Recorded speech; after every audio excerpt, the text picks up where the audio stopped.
జూబ్లీహిల్స్ ఉప ఎన్నికల్లో జోరుగా మంత్రి సీతక్క ప్రచారం కొనసాగిస్తున్నారు. బోరాబండాలో కార్పొరేటర్ చైర్మన్లు ముంబా విజయ్ కుమార్, బండు శోభారాణి, అదేవిధంగా స్థానిక కార్పొరేటర్ బాబా ఫసీయుద్దీన్తో కలిసి ప్రచారం నిర్వహించారు సీతక్క.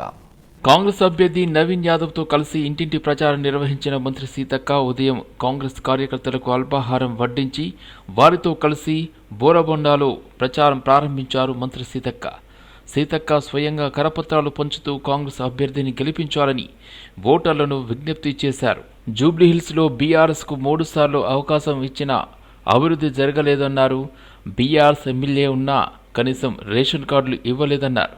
జూబ్లీహిల్స్లో కనీస సదుపాయాలు కరువయ్యాయి. అందుకే జూబ్లీహిల్స్ నియోజకవర్గ అభివృద్ధి జరగాలంటే కాంగ్రెస్ గెలవాలని, కాంగ్రెస్ అభ్యర్థి నవీన్ యాదవ్ ఎక్కడ కష్టం వచ్చినా వాలిపోతాడు, జూబ్లీహిల్స్ అభివృద్ధి కోసం అధికార కాంగ్రెస్కు పట్టం కట్టాలని సీతక్క విజ్ఞప్తి చేశారు. కనీసం 3 సార్లు ఎమ్మెల్యేగా ఉన్న గత ప్రభుత్వంలో ఎలాంటి పనులు జరగలే, కనీసం రేషన్ కార్డులు కూడా ఇవ్వలే, పేదలకు ఎలాంటి సౌకర్యాలు కల్పించలే. మరి మన గవర్నమెంట్ వచ్చిన తర్వాత ఈ యొక్క జూబ్లీహిల్స్ నియోజకవర్గంలోనే మరి నవీన్ యాదవ్ గారి ఆధ్వర్యంలో దాదాపుగా 150 కోట్ల వర్కులు మరి ఇప్పటికే శాంక్షన్ చేసి పనులు ప్రారంభించడం జరిగింది. మరి ఓటేస్తే మేము ఈ పని చేస్తాం, మళ్ళీ గెలిచినాక ఈ పని చేస్తాం, మళ్ళీ గెలిస్తే ఈ పని చేస్తాం అని కాంగ్రెస్ చెప్పదు. చేసి పని చూపించి ఓట్లు అడుగుతా ఉన్నాం. ఈ రోజు పేదల కోసం 200 యూనిట్ల కరెంటు యూనిట్లు ఫ్రీగా ఇస్తున్నాం. బస్ ఫ్రీ నడుస్తుంది. రేషన్ కార్డు కోసం 10 సంవత్సరాలు తనలాడింది. ఇప్పుడు కూడా ఒక ఇక్కడ తిరుగుతుంది, నాకు రేషన్ కార్డు 10 ఏళ్ల నుంచి రాలేదు, ఇప్పుడు రావాలని. దాదాపుగా లక్షల మందికి మొన్ననే రేషన్ కార్డులు ఇచ్చినాం. ప్రచారం డోర్ టు డోర్ క్యాంపెయిన్ చేస్తూ ఉన్నాము. ప్రజల్లో చాలా స్పందన ఉంది. వాళ్ళకి కాంగ్రెస్ పట్ల నమ్మకము, రేవంత్ అన్న పాలనపై నమ్మకం చాలా పెరిగింది. వాళ్ళందరూ కూడా వెళ్ళినప్పుడల్లా గలీలో తిరుగుతున్నప్పుడల్లా మాకు రోడ్ వేయించినారు, మాకు ఎన్నో రోజుల్లో డ్రైనేజ్ సిస్టమ్ చేంజ్ కాలేదు, ఇప్పుడు డ్రైనేజ్ సిస్టమ్ వేయించినారు, సన్నబియ్యం వస్తున్నాయి, రేషన్ కార్డు వచ్చిందని వాళ్ళకి వచ్చినటువంటి వాళ్ళు బెనిఫిట్ పొందినటువంటి విషయాలన్నీ కూడా చెప్తూ కాంగ్రెస్కే మేము ఓటేస్తామని చెప్పడం జరుగుతుంది. అది చాలా సంతోషంగా.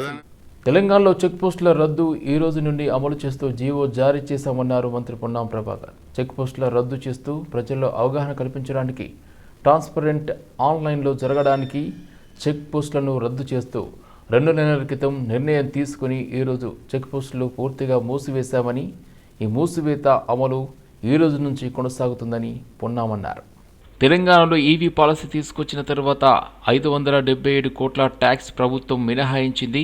ఇవి వెహికల్ అమ్మకాల షేర్ నుండి 0.03 నుండి 1.13 షేర్ పెరిగింది. ఢిల్లీలో పొల్యూషన్లో ఉండే పరిస్థితి లేదు. ఇక్కడ అలాంటి పరిస్థితి లేకుండా ఉండటానికి ఇవి పాలసీ తీసుకొచ్చాం. నగరంలో 20,000 ఎలక్ట్రిక్ ఆటోలకు అనుమతి ఇచ్చాం. ఎల్పీజీ, సిఎన్జి ఆటోలకు 10,000 చొప్పున అనుమతి ఇచ్చాం. 25,000 రెటిరో రోటింగ్ ఆటోలకు అనుమతి ఇచ్చాం. రాష్ట్రంలో వాహన్ అమలవుతుంది. సారథిని త్వరలోనే తీసుకొస్తాం. స్క్రాపింగ్ పాలసీ తీసుకొచ్చాం. వాహనాలకు కేంద్ర ప్రభుత్వం నిబంధనల ప్రకారం రేడియం స్టిక్కర్స్ అమలయ్యేలా తెచ్చాం. ఏఐ టెక్నాలజీని ఉపయోగించి రవాణా శాఖ కార్యాలయంలో రికార్డ్ చేస్తూ రెగ్యులర్గా వచ్చే వాళ్ళని నోట్ చేసి హెడ్ ఆఫీస్కి అలర్ట్ చేస్తుందన్నారు. తెలంగాణ రోడ్ ట్రాన్స్పోర్ట్ డిపార్ట్మెంట్ నుండి ఎలక్ట్రికల్ వెహికల్ సంబంధించి ఒక మొట్టమొదటి రాష్ట్రంగా మనం తెలంగాణ లోపల EV vehicle complete exception up to 2026 దాకా ఫస్ట్ ఫేజ్ 3 years ఇచ్చినాం. దానివల్ల ఇప్పటిదాకా దాదాపు 577 కోట్ల ట్యాక్స్ రవాణా శాఖకు రావాల్సిన తెలంగాణ ప్రభుత్వం సంతోషం ఏంటంటే ఈవీ వెహికల్స్ పర్చేస్ అంటే సెల్లింగ్ 0.03 ఉంటే ఇప్పుడు 1.30 దాకా పెరిగింది. అంటే మార్కెట్ షేర్ ఈవీ వెహికల్ యొక్క అమ్మకాల యొక్క షేరు 0.03 నుంచి 1.130 దాకా పెరిగింది. 1.30 దాకా పెరిగింది. ఇది ఒక మార్పు. దానివల్ల 577 crore లాస్ అయినా ఇప్పుడు చూస్తా ఉన్నాం మనం ఢిల్లీకి సంబంధించి అక్కడిక్కడ పొల్యూషన్, దాన్ని ప్రివెన్షన్ చేయడానికి కార్యక్రమం జరుగుతుంది. దాంతోపాటుగా హైదరాబాద్లో ఈవీ ఆటోస్, అసలు ఆటోస్కి పర్మిషన్ లేదు, కానీ ఈవీ ఆటోస్కు 20,000 సిఎన్జికి 10,000, ఎల్పిజికి 10,000. అదేవిధంగా రెట్రోఫిట్ అంటే ఎగ్జిస్టింగ్ ఉన్న ఆటోస్ను conversion into LPG or CNG or EV vehicles గా కన్వర్షన్ చేసుకునే స్కోప్ ఉంది, టెక్నాలజీ ఉంది. దాని కొరకు ఒక 25,000 ఇచ్చిన అది ఇంకా ఆ టెక్నాలజీని కొంత ఫిజిబిలిటీ అవుతుంది కాదు అనే దాని మీద ఉన్న ఈ సిటీలో కూడా పొల్యూషన్ సంబంధించిన దాని మీద చేయడం జరిగింది. Cantonment MLA Shri Ganesh cantonment నియోజకవర్గంలోని బొల్లారం, బోయినపల్లి ప్రాంతాల పరిధిలో పలు చోట్ల నిర్వహించిన సదర్ సమ్మేళన ఉత్సవాల్లో పాల్గొన్నారు. ఈ సందర్భంగా ఎమ్మెల్యే శ్రీ గణేష్ మాట్లాడుతూ యాదవ సమాజం ఐక్యమత్యానికి సూచిక, వారి సంస్కృతి గొప్పతనానికి ప్రతీక అని సదర్ పండుగను పురస్కరించుకొని పశువులకు పూజ చేయడం ఆనవాయితీగా వస్తుందని అన్నారు. రాష్ట్ర అభివృద్ధిలో యాదవ సోదరుల కృషి ఎంతో ఉందని కాంగ్రెస్ ప్రభుత్వం కూడా సదర్ పండుగను రాష్ట్ర పండుగగా గుర్తించి యాదవ సమాజానికి తగిన గౌరవం ఇచ్చిందని తెలిపారు. ఉత్సవాల్లో శ్రీ గణేష్ వెంట కాంగ్రెస్ పార్టీ నాయకులు వేణుగోపాల్ రెడ్డి, జయప్రకాష్, ప్రభాకర్ యాదవ్, పెద్దెర నరసింహ, మారుతి గౌడ్, సదానంద్, శరత్, అరుణ్ యాదవ్ తదితరులు పాల్గొన్నారు. 35 లక్షల రూపాయలు కూడా యాదవ్ భవన్ ఫస్ట్ ఫ్లోర్ కట్టడానికి కేటాయించడం జరిగింది. ఇప్పుడు మన హైదరాబాద్ డిస్టిక్ లో జూబ్లీస్ బై ఎలక్షన్ ఉంది కాబట్టి, ఎలక్షన్ కోడ్ ఉంది కాబట్టి అది కట్టలేకపోతున్నాం. ఖచ్చితంగా నవంబర్ 15 తర్వాత నుంచి దాని ప్రక్రియ పూర్తయి నవంబర్ ఎండింగ్ లోపల భూమి పూజ చేస్తానని కూడా ఈ సభాముఖంగా ప్రమాణం చేస్తున్నా. ఏ విధంగా అయితే ముఖ్యమంత్రి గారు యాదవ్ల పాత్ర గురించి వివరించారో, నేను ఈ రోజు ఎమ్మెల్యే అయినా కూడా ప్రధాన పాత్ర యాదవ్ సోదరులదే. నేను యాదవ్లకు ఎప్పటికీ రుణపడి ఉంటానని ఈ సభాముఖంగా తెలుపుతూ, నన్ను ఇంత బ్రహ్మాండమైన వేడుకలో భాగస్వామ్యం చేసినందుకు వేదిక మీద ఉన్న ప్రతి ఒక్కరికి, ఈ కమిటీ సభ్యులకి, ముఖ్యంగా ఇంత మంచి కార్యక్రమానికి మంచి ఏర్పాట్లు చేసి ఎలాంటి అవాంఛనీయ సంఘటనలు జరగవు. సికింద్రాబాద్లో కంటోన్మెంట్ బోర్డు మీటింగ్లో పాల్గొన్నారు. మల్కాజ్గిరి ఎంపీ ఈటెల రాజేందర్ కోంపల్లి వైపు, షామీర్పేట్ వైపు ఫ్లైఓవర్ నిర్మాణాల కోసం రక్షణ శాఖ భూములు, కంటోన్మెంట్ భూములు రాష్ట్ర ప్రభుత్వానికి ఇవ్వడం జరిగిందని అన్నారు. కంటోన్మెంట్ భూముల బదలాయింపుకు బదులుగా వచ్చిన డబ్బులు కంటోన్మెంట్ బోర్డుకు జమ చేయాలని నేను కేంద్ర మంత్రి కిషన్ రెడ్డి కలిసి కేంద్ర రక్షణ శాఖ మంత్రి పదే విజ్ఞప్తి చేసి జమ చేయించామన్నారు. 303 కోట్ల రూపాయలతో కంటోన్మెంట్ని సుందరంగా నందనవనంగా తీర్చిదిద్దాలని అధికారులను కోరారు. 2051 వరకు ఎంత జనాభా పెరుగుతుందో అంచనా వేసుకుని అందుకు అనుగుణంగా మంచినీటి సరఫరా, మురుగునీరు, వరద నీరు పోయే విధంగా ప్రణాళికలు సిద్ధం చేసి పనులు చేయాలి. జెహెచ్ఎంసీ, హెచ్ఎండిఏతో సమన్వయం చేసుకుని కంటోన్మెంట్లో ఎక్కడా చుక్కా నీరు లేకుండా ఉండేలా, మురుగు వాసన లేకుండా చూడాలని సూచించారు. పనులు చేసే కాంట్రాక్టర్ కూడా వేగంగా పనులు చేసే కెపాసిటీ ఉన్నవారికి కేటాయించాలని కోరారు. కంటోన్మెంట్ చాలా బ్యాక్వర్డ్లో ఉంది. కంటోన్మెంట్ రావాల్సిన డబ్బులు ఎక్కడి నుంచి రావట్లేదు. అది దయనీయమైన పరిస్థితి ఉందని చెప్పి పదే అప్పీల్ చేస్తే, రిక్వెస్ట్ చేస్తే ఆ 303 కోట్ల రూపాయలు ఏ సెంట్రల్ పూల్కి అయితే పోతాయో, ఏ రక్షణ శాఖకి అయితే జమ అవుతాయో ఆ జమ కంటోన్మెంట్ చేయించగలిగినాం.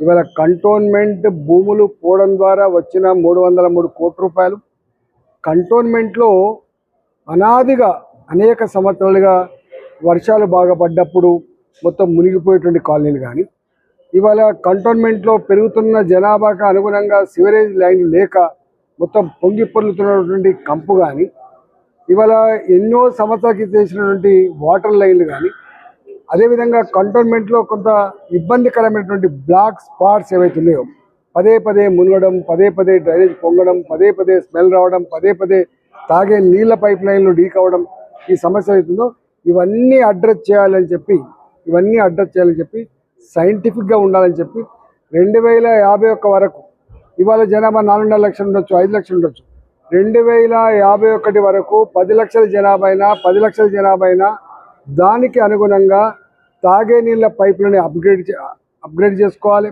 అదేవిధంగా ఇప్పుడు వేసేటువంటి సివరేజ్ లైన్స్ అన్నీ కూడా ఆ 10-15 లక్షల పాపులేషన్ కోసం డిజైన్ చేసుకోవాలి. అదేవిధంగా స్ట్రాంగ్ వాటర్ డ్రైన్ కూడా ఎక్కడెక్కడైతే మనకు లింక్ మిస్ అయిందో అది కూడా చేసుకోవాలి. అన్నిటికంటే ముఖ్యంగా ఈ కంటోన్మెంట్ కిందనే ఉండదు. కంటోన్మెంట్కు వచ్చే నీళ్ళన్నీ కూడా జిహెచ్ఎంసీ నుంచి వస్తుంటాయి. జూబ్లీహిల్స్ ఉప ఎన్నిక బీజేపీ అభ్యర్థి శ్రీ లంకల దీపక్ రెడ్డి పాదయాత్ర కార్యక్రమంలో ఈరోజు తెలంగాణ రాష్ట్ర బీజేపీ అధ్యక్షులు ఎన్ రామచంద్రరావు ముఖ్య అతిథిగా పాల్గొన్నారు. వెంకలరావు నగర్ డివిజన్లోని యాదగిరి నగర్ కమాన్ ఎస్జీబీ పాఠశాల సమీపం నుండి ప్రారంభమైన ఈ పాదయాత్ర సందర్భంగా శ్రీ రామచంద్రరావుకు ప్రజలు మరియు బీజేపీ కార్యకర్తలు ఆత్మీయ స్వాగతం పలికారు. పాదయాత్ర ఉత్సాహంగా మారింది. అభిమాన నాయకుడిని చూసేందుకు స్థానికులు పెద్ద ఎత్తున హాజరయ్యారు. ఈ సందర్భంగా రామచంద్రరావు గడప గడపన తిరిగి ప్రజలతో మమేకమయ్యారు. ప్రజల ఆశయాలకు అనుగుణంగా పనిచేసే అభ్యర్థి లంకల దీపక్ రెడ్డిని గెలిపించాలని కోరారు. ఇది కేవలం ఉప ఎన్నిక మాత్రమే కాదు, రాష్ట్ర ప్రభుత్వంపై ప్రజల్లో పెరుగుతున్న వ్యతిరేకతకు ప్రతీక అని తెలిపారు.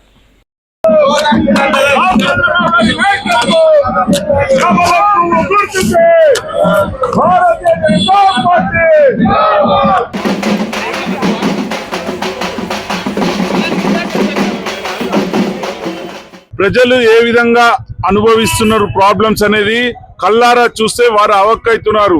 ఎందుకంటే పక్కకు 1 కిలోమీటర్ పోతే వేరే ఏరియా వేరేలా ఉంటుంది, ఇక్కడికి వస్తే ప్రతి ఏరియా పచ్చిగానే ఉంటుంది. మీరు అనుకుంటుండొచ్చు మంచినీళ్ళు వాడుతున్నాయని. కాదండి, ఇదంతా డెవలప్మెంట్ కాకుండా డ్రైనేజ్ వాటర్ వాడుతుంటది ఇక్కడ ఎప్పుడు కూడా. గత 12 ఇయర్స్ నుంచి 11 ఏళ్ళ నుంచి ఉన్నటువంటి ఎమ్మెల్యే పరిపాలనలో ఉండే ప్రభుత్వంలో ఉండే ఏం చేసిండని మీ అందరం అడుగుతున్నారు అంటున్నారు. అక్కడి నుంచి ప్రజలందరూ కూడా అడిగేది ఒకటి, మేము ఎన్నిసార్లు వేసినా ఈ డెవలప్మెంట్ చేస్తా ఆ డెవలప్మెంట్ చేస్తా అని చెప్పిన తర్వాత ఓటేసిన తర్వాత ఎవరు రావట్లేరు అంటున్నారు. ఒక్కసారి మాకు ఛాన్స్ చేయండి, మీ గురించి ఏ విధంగా ఫైట్ చేస్తామని నేను చెప్పదలుచుకున్నాను. భారతీయ జనతా పార్టీ ఫస్ట్ నేను చెప్తున్నాం, ఇక్కడ హైటెన్షన్ వైర్లు పోతూనే ఉంటాయి, దాన్ని తీపిస్తా అన్నారు, ఎక్కడ తీపిచ్చిర్రు? రెగ్యులరైజ్ చేపిస్తా అన్నారు, ఎక్కడ చేయించిర్రు? డ్రైనేజ్ చూడండి, వాటర్ ప్రాబ్లం చూడండి, ఎక్కడ గొంగడ అక్కడనే ఉంటుంది. ఇక్కడ నేను మళ్ళీ చెప్పేది ఏంటంటే, ప్రజలారా ఒక్కసారి భారతీయ జనతా పార్టీకి ఛాన్స్ చేయండి. మోడీ గారు ఇస్తున్నటువంటి స్కీమ్స్ చూడండి, ఇక్కడ కిషన్ రెడ్డి గారు చేస్తున్నటువంటి ఆయన సొంత నిధులతోని పార్టీ ఎంపీ ఫండ్స్ తోని ఎన్నో కమ్యూనిటీ హాల్స్, మన స్ట్రీట్ లైట్స్, మన బోర్వెల్స్ అయితే వాటర్ లేని కాడ ఆయన ఇస్తూనే ఉంటాడు ఎప్పుడు కూడా. అయితే మీరు అందరు కూడా ఒక్కసారి మళ్ళీ ఆలోచించుకొని భారతీయ జనతా పార్టీకి ఒక్కసారి ఛాన్స్ ఇవ్వండి. బీఆర్ఎస్ నేత హరీష్ రావుకు మంత్రి అడ్లూరి లక్ష్మణ్ సవాల్ విసరడంపై మాజీ ఎమ్మెల్యే గాదర్ కిషోర్ మండిపడ్డారు. సొల్లు లక్ష్మణ్ దున్నపోతు అని అన్నా కూడా స్పందించని వ్యక్తి ఇవాళ హరీష్ రావుకు సవాల్ విసరడం సిగ్గుచేటు అని విమర్శించారు. హైదరాబాద్లోని తెలంగాణ భవన్లో యాదర్ కిషోర్ మీడియాతో మాట్లాడుతూ తెలంగాణ క్యాబినెట్లో జరిగిన విషయాలపై మాత్రమే హరీష్ రావు మాట్లాడారని తెలిపారు. హరీష్ రావు కాలి గోటికి సరిపోని వాళ్లు కూడా సవాల్ విసురుతున్నారని మండిపడ్డారు. అడ్లూరి లక్ష్మణ్, చామల కిరణ్ కుమార్ రెడ్డి ఇష్టం వచ్చినట్లు మాట్లాడారని అన్నారు. మంత్రి అడ్లూరిని పట్టుకుని మరో మంత్రి పొన్నాం ప్రభాకర్ దున్నపోతు అన్నప్పటికీ స్పందించలేదని అన్నారు. పొన్నాం ప్రభాకర్ వ్యాఖ్యలపై గురికి వెళ్లి ప్రమాణం చేస్తావా అని సవాల్ విసిరారు. గజనీ మహ్మద్ లాగా 5 సార్లు పోటీ చేశాక అడ్లూరి లక్ష్మణ్ గెలిచి చివరకు మంత్రి అయ్యారని అన్నారు. తెలంగాణ ఉద్యమం కోసం, తెలంగాణ కోసం రాజీనామా చేసి ఎన్నికలలో కొట్లాడుతుంటే కొప్పులేశ్వర్ అన్న సమైక్యాంధ్రవాదులతో ఆ రోజు కాంగ్రెస్ పార్టీ నుంచి తెలంగాణకు వ్యతిరేకంగా నిలబడ్డటువంటి అడ్లూరి లక్ష్మణ్ కుమార్, నువ్వు ఇవాళ తెలంగాణ ఉద్యమ బిడ్డను పట్టుకొని వస్తావా వెంకటేశ్వర స్వామి ఆలయానికి ప్రమాణం చేద్దాం, నేను తడిబట్టలతో వస్తానా, ముఖ్యమంత్రి పర్మిషన్ తీసుకుంటా, ఏం మాట్లాడుతున్నారు లక్ష్మణ్ కుమార్ గారు? చేద్దామా ప్రమాణం? ఓకే, నేనంటలేను. మీ సహచర మంత్రి పొన్నం ప్రభాకర్ మీడియా సాక్షిగా మైకు బంద్ అయిందనుకొని వాడు దున్నపోతుగాడు అన్నమాట. దాని గురించి మరి ఆయన ప్రమాణం చేస్తాడు, నువ్వు ప్రమాణం చేస్తాడు, ప్రమాణం చేయరు. మరి నిన్ను పట్టుకొని దున్నపోతు అంటే కూడా కనీసం స్పందించకుండా, మాట్లాడకుండా, దాని గురించి పంచాయతీ చేయకుండా ఆత్మగౌరవాన్ని తాకట్టు పెట్టేటువంటి బతుకు నీది. తెలంగాణ ఆత్మగౌరవం కోసం జైళ్లపాలే కేసులు పెట్టుకొని ఉద్యమకారుల లెక్క నిలబడి తెలంగాణను సాధించి 10 సంవత్సరాలు కేసీఆర్ గారి నాయకత్వంలో హరీష్ రావు గారు కానీ కేటీఆర్ గారు కానీ మంత్రిగా పనిచేస్తూ అత్యద్భుతమైనటువంటి పరిపాలన అందించినటువంటి నాయకులు మా వాళ్ళు. వీళ్ళ మీద నువ్వు మాట్లాడుతున్నావు ప్రమాణం చేద్దామా అని చెప్పి. మరి చేద్దాం పరు. ఇప్పుడు పొన్నం ప్రభాకర్ చేస్తావా, నువ్వు చేస్తావా? చేయరు మరి ప్రమాణం. 5 సార్లు పోటీ చేసినావు, మహమ్మద్ గజ్ని దండయాత్ర చేసినట్టు చేయంగా సరే 4 సార్లు ఏడ్చుకుంటూ తిరిగి చంపుకుంటురా సాదుకుంటురా ఇదే ఇదైందని కాలు మొక్కుడు తిరిగితే గెలిపించే అవకాశం వచ్చింది, మంచిదే. అదృష్టవశాత్తు మంత్రి కూడా అయినావు. ఏం చేయాలి మరి క్యాబినెట్లా? మేం చెప్తలేం ఏం జరిగింది అనేటువంటిది. క్యాబినెట్ లోపల ఏం జరిగిందో నువ్వు చెప్పు మరి, ప్రెస్ మీట్ పెట్టి క్యాబినెట్ సమావేశంలో ఈరోజు ఇది జరిగిందని చెప్పినావా? మరి ఏం జరగదు. ఎందుకు జరగదంటే పంచాయతీ మొత్తం కమిషన్ల మీద, కాంట్రాక్టర్ల మీద, మీ సహచర మంత్రులు మాట్లాడే మాటలు, మీ సహచర మంత్రి కొండ సురేఖ బిడ్డ మాట్లాడుతున్నటువంటి మాటలు. ఆమెనే చెప్పింది కదా ముఖ్యమంత్రి అన్నదమ్ములకు ఎందుకండి గన్మెన్లు, మాకేమి ఇక్కడ గాడిని తీసేసిరు మా అమ్మ మంత్రి ఉంటే కూడా, ఏమిటి చేస్తారు వాళ్ళకు దందాలు చేస్తున్నందుకు కాకపోతే. ఏపీలో మెడికల్ కాలేజీల ప్రైవేటీకరణకు వ్యతిరేకంగా నిరసనలకు వైఎస్ఆర్సీపీ సిద్ధమైంది. ఇందులో భాగంగా ఈ నెల 28న అన్ని అసెంబ్లీ నియోజకవర్గాల్లో ధర్నాలు చేపట్టాలని నిర్ణయించింది. ఈ మేరకు తాడేపల్లిలోని పార్టీ కేంద్ర కార్యాలయంలో వైఎస్ఆర్సీపీ నేతలు పోస్టర్ విడుదల చేశారు. వైఎస్ జగన్ హయాంలో 7 మెడికల్ కాలేజీలు పూర్తి అయ్యాయని అబద్ధాలు చెప్పి దబాయించడం చంద్రబాబుకు అలవాటై మెడికల్ కాలేజీ ప్రైవేటీకరణను అన్ని వర్గాల ప్రజలు వ్యతిరేకిస్తున్నారు. వైఎస్ జగన్ ఒకేసారి 17 మెడికల్ కాలేజీలకు శంకుస్థాపన చేశారు. మెడికల్ కాలేజీల ప్రైవేటీకరణ దుర్మార్గ చర్య అని, దీనిపై ప్రజల్లో కూడా వ్యతిరేకత బాగా పెరిగింది. ప్రభుత్వం వెనక్కు తగ్గే వరకు పోరాటం చేస్తాం. ఇది రాజకీయాల కోసం కాదు, రాష్ట్ర భవిష్యత్తు కోసమే అన్నారు సజ్జల.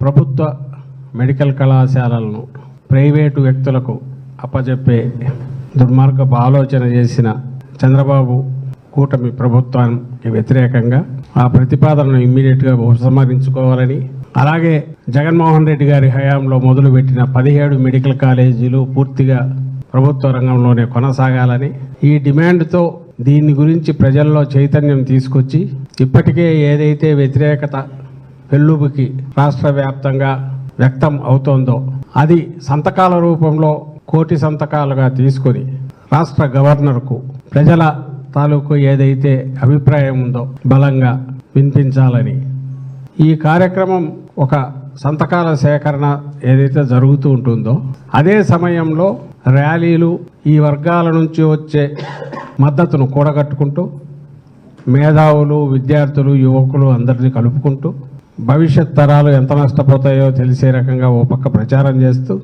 ర్యాలీల రూపంలో ఎక్కడికక్కడ ఒక తేదీ పెట్టుకుని రాష్ట్రమంతా జరపాలని వైఎస్ఆర్ కాంగ్రెస్ పార్టీ నిర్ణయించుకున్న దాంట్లో భాగంగా ఈ 28వ తేదీ కార్యక్రమం నియోజకవర్గాల్లో జరిగిన తర్వాత ఒక పక్క సంతకాల కార్యక్రమం జరుగుతూ నవంబర్ 12వ తేదీ జిల్లా కేంద్రాల్లో జరపాలని ఇప్పటికే పార్టీ నిర్ణయించిన విషయం అందరికీ తెలిసిందే.